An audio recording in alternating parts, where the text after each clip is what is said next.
What's up, Go Fam? Okay, so hindi ko naabutan yung traktora, Go Fam. Nandito tayo sa isang site dito sa Palayan. And habang dry pa ang lupa ay pinarostilyo na natin, pinatraktora natin, Go Fam. Ito, almost 1 month na itong nakapahinga, itong lupa na to. And para ma-speed up natin yung process ng decomposition, pinatil natin. Ano lang, mababaw lang, Go Fam, di kailangan ng malalim. At para na rin yung mga tumubo, mga natutulog na binhi, ano na rin, matanggal na rin, Go Fam, makapag-germinate na rin sila. So ito yung magandang practice, Go Fam, hindi tayo nagsusunog. And mapapansin nyo dito ang kasi in few weeks time magsisimula na tayong magtanim ulit dito sa part na to. Isang reason din kung bakit tayo nagpaganito, kasi nga ito ipapapulot natin to, Go Fam. Ito kasi eventually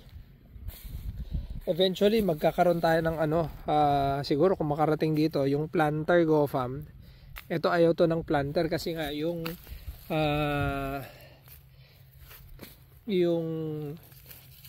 pangtusok nun, yung parang taga-transplant, pag tumama dito nababali yun. Ayun.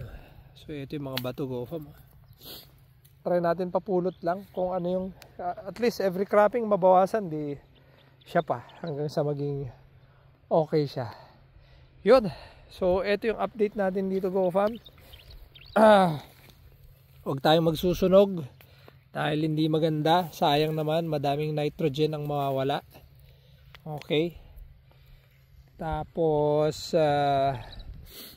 tilling, although merong mga nagpa-practice ata ng no-till siguro matry din natin yun one time, hindi natin ititil. Pero hindi kasi ako ganun kakomportable, Go Fam, kasi yun, gagamit ka ng glyphosate, talagang i-spray mo ng glyphosate para mawala yung damo. Tayo kasi hindi tayo nag-spray ng glyphosate dito, Go Fam. Kasi chemical din yun. Ayan, so papatanggal lang natin itong mga to.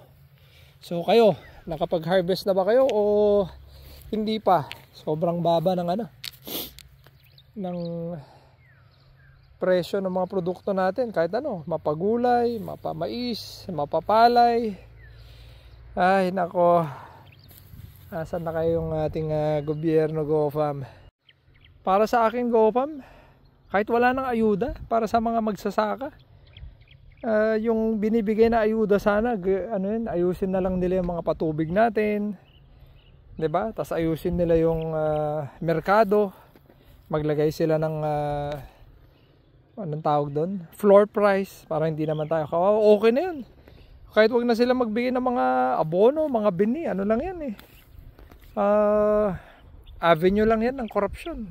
Hindi rin ganun ka effective, kasi minsan yung abono hindi naman talaga yun yung kailangan mo, or minsan mas mahal pa talaga doon sa market. Tapos yung binhi naman hindi naman yun yung trip mong itanim, or pag minsan or madalas late na rin na binibigay. So para sa akin ito lang naman, opinion ko lang naman, wala na sanang abono, pero ayusin na nila yung patubig, yung mga irigasyon natin ayusin nila, yung merkado ayusin nila, 'di ba? Yung buong supply chain ayusin nila, 'di ba? Yun lang. Okay na ako.